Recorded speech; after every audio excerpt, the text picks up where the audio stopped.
ஹரிவோ மகா காளி.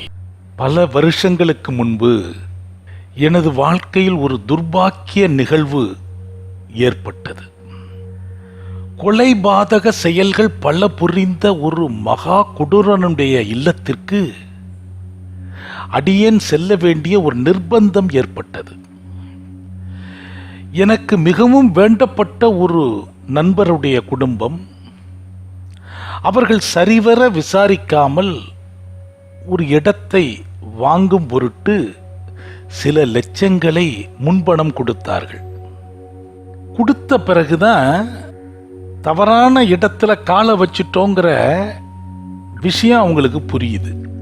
இது 1000-2000 முன்பணம்னா விட்டுட்டு போயிடலாம், லட்சங்கள்ல கொடுத்தாச்சு. இப்போ இடம் வேணான்னு சொன்ன உடனே அந்த முன்பணத்தை அவன்கிட்ட வாங்குவதில் பெரிய சிக்கலாகி போச்சு. இதற்கு பல செல்வாக்கான மனிதர்களுடைய உதவியை நாடி பறிகொடுத்தவர் அவனை அணுகிறார். அதுக்கு ஒரு பேச்சுவார்த்தை. அந்த இடத்துல தான் அந்த நண்பர் என்ன பண்ணாரு, நீங்களும் கூட வாங்க அப்படின்னு அழைச்சிட்டு போறார். எனக்கு இந்த மாதிரியான நபர்களை சந்திப்பது, அவங்க இடங்களுக்கு போவதெல்லாம் சிறிதும் உடன்பாடற்றது. ஆனால் நெருக்கமான நண்பர், அவருக்கு நாம் கடமைப்பட்டிருக்கிறோம். கஷ்டம்னு சொல்கிற நேரத்தில் நிற்கணும் இல்லையா? வரங்கன்னு நானும் போகிறேன். அவருக்கு வேண்டப்பட்டவர்களாக ஒரு 10 பேர் கொண்ட குழுவாக போகிறோம். அதில் நான் ஒரு ஊருகா, நான் ஒரு முக்கிய கதாபாத்திரம் இல்லை. அவருக்கு ஒரு மன தைரியத்துக்கு நான் கூட போகிறேன். அவன் ஒரு பெரிய பங்களா டைப் வீடு கட்டியிருக்கிறான். அந்த வீட்டுக்கு பின்புறம் உள்ள இடமெல்லாம் அவனுடைய கட்டுப்பாட்டுக்குள்ளே வந்துடுது. அங்கங்கே பின்புறம் வசித்தவர்கள்லாம் விட்டுட்டே போயிட்டாங்க. அதில் ஒரு காய்கறி தோட்டம், விவசாயம்லாம் பண்ணி ஒரு விவசாயி போல் முண்டாசு கட்டிக்கிட்டு மண்வெட்டியோட காட்சி அளிக்கிறான் அவங்க வீட்டுக்கு நாங்கள் போகிற போது. நாளும் உழைத்து சாப்பிடுகிறவனைப் போல வேர்க்க விறுவிறுக்க வந்து எல்லாரையும் வரவேற்று அவனுடைய பங்களாவினுடைய முன் வாயிலில் எல்லாரையும் உட்கார வைக்கிறான். நான் இந்த காட்சிகளெல்லாம் கண்கள் விரிய பார்க்குறேன். அடுத்தது அவன் உபசரிக்கிறான். என்ன சாப்பிட்றீங்க, காஃபியா, டீயா, ஹார்லிக்ஸா, என்ன வேணும், போன்விட்டா, எது ஒரு பெரிய பட்டியல் கேட்டு எல்லாரும் இல்லை இப்போ தான் சாப்பிட்டு வந்தோம், அது முதல்ல நம்ம வீட்டுக்கு வந்திருக்கிறீங்க, முதல்ல சாப்பிடணும், என்ன வேணும் அப்படின்னு கேட்குறான். எல்லாம் வந்து நாட்டு பசு, கறந்த பால் அவசியம் சாப்பிட்ணுங்கிறான். அப்புறம் எல்லாருக்கும் காஃபி வருது. நான் ஒருவித பிரமிப்பு, மிரட்சி, ஆச்சரியம் எல்லாம் கலந்த நிலையில் அவனுடைய செயல்பாடுகள், அவனை சார்ந்திருக்கிறவங்களுடைய செயல்பாடுகள்லாம் பார்த்துக்கிட்டு இருக்கிறேன். அவனுடைய வீட்டு சிப்பந்தி ஒரு பெரிய தட்டில் எல்லாருக்கும் காஃபி எடுத்துகிட்டு வந்து கொடுக்குறார். என் பக்கம் வரும்போது நான் என்ன பண்ணுறேன், அந்த சிப்பந்தியிடம், இல்லைங்க எனக்கு வேணாம், இப்போ தான் நான் சாப்பிட்டு வந்தேன் அப்படின்னு அந்த உபசரிப்பை நான் ஏற்க மறுக்கிறேன். அவன் பலரோடும் பேசிக்கிட்டு இருந்தாலும் அவனுக்கு கண்ணு எல்லா பக்கமும் வேலை செய்யுது. ஒரு ஓரத்தில் ஒரு ஊறுகாயாக உட்கார்ந்துருக்கிற நான் வந்து அவன் வீட்டு காஃபியை நான் எடுக்கலைங்கிறத அவன் கவனிக்கிறான்.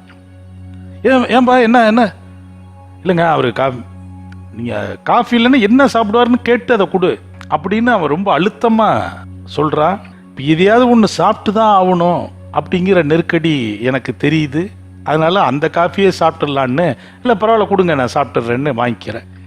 இப்போ கையில் வாங்கின காஃபியை கூட குடிக்கிறதா வேண்டாமான்னு யோசனை, குடிக்கிறதுக்கு சங்கடமாக இருக்குது. ஆனால் வாங்கிட்ட பிறகு கீழே வைக்க முடியாது. அவனுடைய பார்வை எல்லார் மீதும் படுது. ஆனால் அந்த காஃபியை வாங்கி குடிக்கலான்னு இப்படி எடுத்தா அந்த காஃபிக்கு பதிலாக அவன் எத்தனையோ கொலை பண்ணவன் இல்லையா, அது ஒரு ரத்தமாக தெரியுது. ஐயோ இந்த ரத்தத்தை குடிக்கிறதா அப்படின்னு மனம் பதறுகிறது. ஆனால் குடிச்சு தான் ஆகணும். அதனால் காஃபியை குடிச்சிட்டேன். அந்த போன இடத்துல அவங்க தங்களுடைய கோரிக்கைகளை வைக்கிறாங்க. இந்த மாதிரி நாங்கள் வேறு இடம் வாங்க போகிறோம், போக்குவரத்து, நீங்கள் ஐயா பார்த்து அந்த அட்வான்ஸை கொடுத்துட்டிங்கன்னா தேவையில்லை அப்படி இப்படின்னு பேசுகிறாங்க. அவன் வந்து உங்களை நம்பி வேறு இடம் கேட்டவங்களெல்லாம் விட்டுட்டானே, எனக்கு கொஞ்சம் நஷ்டமாயிட்டு 2-3 மாதம் டைம் வேணும் அப்படிங்கிறான். இப்படி இந்த பேச்சுவார்த்தைகள் நடக்குது.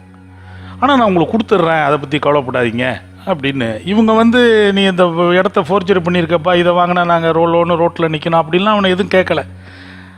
இந்த இடம் நமக்கு அவ்வளோ சௌரியமாக இருக்காது போல இருக்குது அப்படின்னு இவங்க ரொம்ப தன்மையாக அவனை உயர்த்தி பேசி தான் முள்ளில் போட்ட சேலையை மெல்ல எடுக்கணுமேங்கிற அக்கறையோடு நடந்துக்கிறாங்க. அதுக்கு சில மேல்மட்ட சிபாரிசுகளும் இருக்கிறதுனால, அரசியல் ரீதியாக இது இருக்கிறதுனால அவனும் கொஞ்சம் கரிசனமாக இந்த இடத்துல ரொம்ப நம்ம ஏமாற்றி வம்பு வளர்த்துக்க வேண்டான்னு அவனும் கொஞ்சம் அடக்கமாக பேசுகிறான். இந்த நடைமுறைகள் நடக்குது. அந்த பேச்சுவார்த்தைக்கு பிறகு நாங்கள் எல்லாம் கலைந்து வெளியில் வரோம். நண்பர்கிட்ட விடை பெற்று கொண்டு நான் என்ன செஞ்சேன், நேராக ஒரு கோயிலுக்கு போனேன். அந்த கோயிலுக்கு போய் என் மேல் பாக்கெட்டு கீழ் பாக்கெட்லாம் அன்னைக்கு என்ன பணம் வச்சுருந்தோனோ எல்லா பணத்தையும் எடுத்தேன். மொத்தமாக ஒரு 50-55 ரூபா வந்தது. அதை அப்படியே உண்டியலில் போட்டு, இந்த மாதிரி அவன் வீட்டில் நான் ஒரு கப்பு காஃபியை சாப்பிட்டுட்டேன், அதில் எத்தனை பாவம் இருக்கும்னு தெரியல, அறிந்து அறியாமலும் நிர்பந்தத்தின் காரணமாக நடந்து விட்ட இந்த பிழையை நீ மன்னித்து விடு அப்படின்னு அதுக்கு ஒரு பரிகாரமாக அந்த பணத்தை உண்டியலில் போட்ட பிறகுதான் என் மனம் சாந்தி கொண்டது. சரி, ஏதோ ஒரு விபத்து நடந்துட்டு அப்படின்னு நினச்சேன்.